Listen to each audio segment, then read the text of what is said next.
Այո, ես էլ եմ նկատել, որ այդ հայտարարությունները մեկնաբանվել են այն կերպ, ինչ կերպ որ դուք ներկայացրեցիք, եւ միանշանակ կիսում եմ ձեր գնահատականը, այդ մեկնաբանությունները մանիպուլյացիա են եւ որևէ այլ կերպ դրանք անվանել չի կարելի։ Ցավոք սրտի այդ մանիպուլյացիաները դարձել են մեր քաղաքական հասարակական կյանքի ամենաառօրյայի մասը եւ ես առնվազն կանխատեսել կարող եմ, որ առաջիկա 5-6 ամիսներին շարունակելու են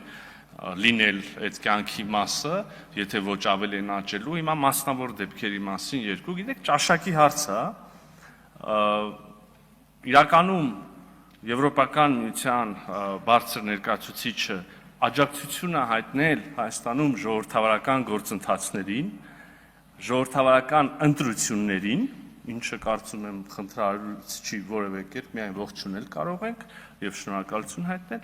եւ Թուրքիայի արտաքին գործերի նախարար ես սովորաբար չեմ ուզում մեկնաբանեմ որևէ երկրի արտաքին գործերի նախարարների դիրքորոշումները քննարկել կարող եմ մեկնաբանելը չգիտեմ ինչքան վա տեղին բայց այդ հայտարարությունը կոնկրետ աջակցություն էր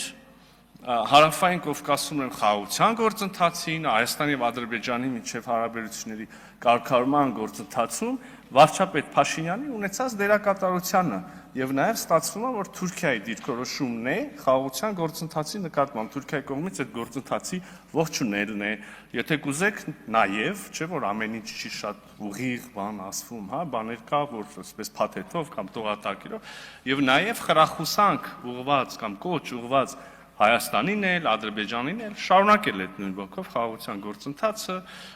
հանգեցնել հետագա ինստիտուցիոնալացմանը, հա, այդ գործընթացի։ Այստեղ վատ որևէ բան կա, կարծում եմ, որ ոչ եւ երիցս ոչ ներքին գործերին Հայաստանի միջամտելու փորձ շատ մեծ ցանկության դեպքում էլ դժվար է տեսնել, էլի, բայց ուզում եմ նորից շեշտել, ճաշակի հարցը, ասենք հաշվի առնելով մեր որոշ քաղաքական ընդդիմադիր շրջանակների կամ խմբակների արտաքին քաղաքական ճաշակը նրանց ազդեցության թաքնված կամ անթակույց ազդեցության տակ գտնվող մեդիա ռեսուրսների ըստ այդմ արտաքին քաղաքական ճաշակը կարելի է հասկանալ, էլի, որ երբ որ կարելի է բացատրել գոնե, երբ որ Եվրոպական միություն ասում է ողջունում ենք Հայաստան եւ կաջակցենք Հայաստանի ժողովրդավարությանը, ասում են ըհը, երկին գործերի միջամտության փորձ է, երբ որ Թուրքիան ասում է ողջունում ենք խաղաղությունը եւ դրանով վարչապետ Փաշինյանի դերը ասում են ըհը, ներքին գործերին միջամտության փորձ է, պարզ է, չէ՞ որ այս ուժերը եւ իրենց տիրապետության տակ գտնվող մեդիա ռեսուրսները ընդհանրապես չեն նկատում այն ճաշակից բխող մյուս կողմից եկող զանազան գնահատականներ եւ ուղերձներ, որոնք այս պարագայում ես կասեի մեծ դժվարությամբ պետքա աչք փակել եւ չհամարել ներքին գործերի միջամտության փորձ։ Չգիտեմ որքան ստացվեց ուղիղ պատասխանել, գուցե փոքրինչ խուճուճ ստացվեց, գուցե ոչ այնքան։ Լավ ստացվեց, արձագանք։ Շնորհակալ եմ պատասխանի համար, պարոն Միրզոյան, եւ ձեր պատասխանից երկրորդ հարցը բխեցնեմ, մենք խոսում ենք Թուրքիայի հետ դիվանագիտական հարաբերությունների հաստատումից, ինչը չափազանց կարևոր է, թե Հայաստանի Հանրապետության տնտեսական կյանքի համար, թե տարածաշրջանում խաղաղության կայունացման եւ դրա անվերջնական ամրացման համար, եւ երեք Ադրբեջանի նախագահը հրապարակային իր խոսքում խոսեց եւ փոխկապակցեց Հայաստան-Ադրբեջան դիվանագիտական հարաբերությունների ուրեմն հաստատումը Հայաստան-Թուրքիա դիվանագիտական հարաբերությունների հաստատման հետ եւ սա էլի կրկին քիչ առաջ մեր ունեցած խոսակցության տրամաբանությամբ էլի տարբեր կերպ է մեկնաբանվում եւ նաեւ տարընկալումների տեղի կա տալիս, ըստ խնդրում եմ նաեւ այս հատվածը եւս մեկնաբանեք, շնորհակալ եմ։ Դե գիտեք, մենք ինքներս որպես քաղաքական օրակարգի մաս երկու առանձին կարգավորման գործընթաց ենք շարունակում եւ իրականացնում եւ երկուսում էլ ունենք ամենտեղի շոշափելի հաջողությունները, երկուսում էլ ունենք հստակ ձևակերպած հետագա քայլերի մասին պատկերացումները կամ ակնկալիքները կամ վերջնարդյունքների մասին եւ այս ամբողջ ինչ որ ասեցի հրապարակային, այստեղ մի գրամ գաղտնիք չկա եւ մենք ասում ենք, որ սրանք ամեն դեպքում մեկը մյուսով պայմանավորված չեն Բայց նաև եթե լրիվ օբյեկտիվ ուսումնասիրող որպես քաղաքական օրակարգի մաս, բայց լրիվ օբյեկտիվ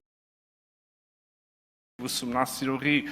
աչքերով նայողը դժվար թե կապը չտեսնի, ի վերջո Թուրքիայի եւ Ադրբեջանի միջև հարաբերությունների սերտությունն էլ ոչ մեկի համար գաղտնիք չի, ի վերջո այդ երկու երկրներն էլ են իրանք ասում, որ Հայաստանի հետ կարգավորումը զուգահեռ են տեսնում ամեն մեկը իր համար այն մյուս երրորդ երկրի հետ ունեցած ուրեմն բանի չափով, հաջողության չափով,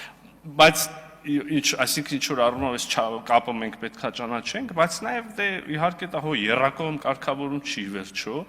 եւ ես օրինակ կարծում եմ, որ եթե մենք Ադրբեջանի հետ այսօր ունեցանք այս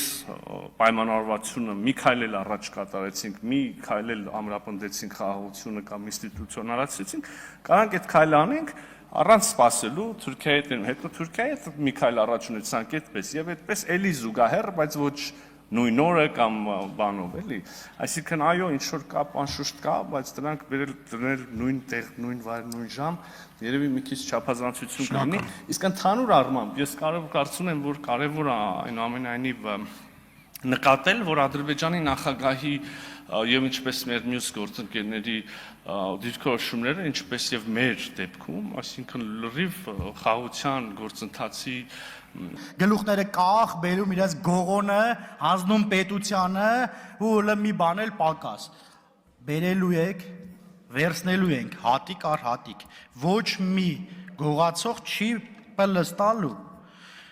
Հասկանում եմ անհանգստությունը, հասկանում եմ նաև ոգևորությունը։ Դե մտածում եմ ոնց անենք, որ սրանք իշխանության չլինեն, այնեն մենք էլ մեր փողերը վայելենք։ Չի գողացված գումարը չի վայելվելու։ Ասում է, այստեղից են տիկինն ասում է բանը, բռնապետ կամ բռնապետիկ, հարգելի հայրենակիցներ, ես ուղղակի զարմանում եմ, էլի, կինը ոնց կարող է ասել բռնապետիկ, կներեք, տղամարդին բռնապետիկ, Հայաստանի Հանրապետության վարչապետին բռնապետիկ, երբ ինքը մի խմբակցության մեջ է, որի ղեկավարին բազմաթիվ դրվագներում մեղադրվում է բռնապետության մեջ։ Եթե իրանք բռնապետ չէին, եթե Սերժը լավն էր, եթե Քոչարյանը լավն էր, եթե իրանք լավն են, մենք ստե ինչ գործ ունենք, Ժորժ ջան, խիան մեզ ժողովուրդ ուղարկե այստեղ։ Որ իրանք շատ լավն են, որ իրանք գողություն չին արել, ասում ռեշտակի թևերը աճը թռնում են արդեն։ Ասում եք արմատախիլ ենք արել կոռուպցիան, չէ, արմատախիլ չենք արել, արմատախիլ ենք անում, հիմա ենք անում, ամեն օր գրվում է, այստեղից այս գույքը հետ բերվեց, այնտեղից այն գույքը։ Ժողովուրդ կարող քաղաքացիական պայմանագիր խմբակցության падգամավորներից են այդ գույքերն հետ բերում։ Երևի չէ, էլի, դե չգիտեմ, մենք չենք էլ կարող այդքան գույք ունենանք, որ բերեն։ Ասում է բանը, գալիս են այստեղ, թոշակները բարձրացնենք, աշխատավարձերը, հա, ընդդիմությունը ինչ ուզե կարա խոսա, բայց ձեր ժամանակ ինչը չէիք բարձրացնում, ասում է բանը, 3000 դրամ տալիս էինք դպրոցի դասատուին, թողներ են բոլոր ուսուցիչները, 3000 տալում էինք բուժաշխատողին, մեր բուրում էլ եղու կարակ ենք բուրում, որ գային անրա ավակի։ Խայտարակությունը 3000-5000 դրամով աշխատավարձ էիք ասում, մեր ժամանակ աշխատավարձը առնվազն, չգիտեմ քանի տոկոս բարձած է, 1000 դրամ որ տայինք մենք էլ մեր ժամանակ էլ մի քանի 100 անգամ կբարձրանար։ Ասում է բանը, ինչի համար չեք բացահայտում մարտի 1-ը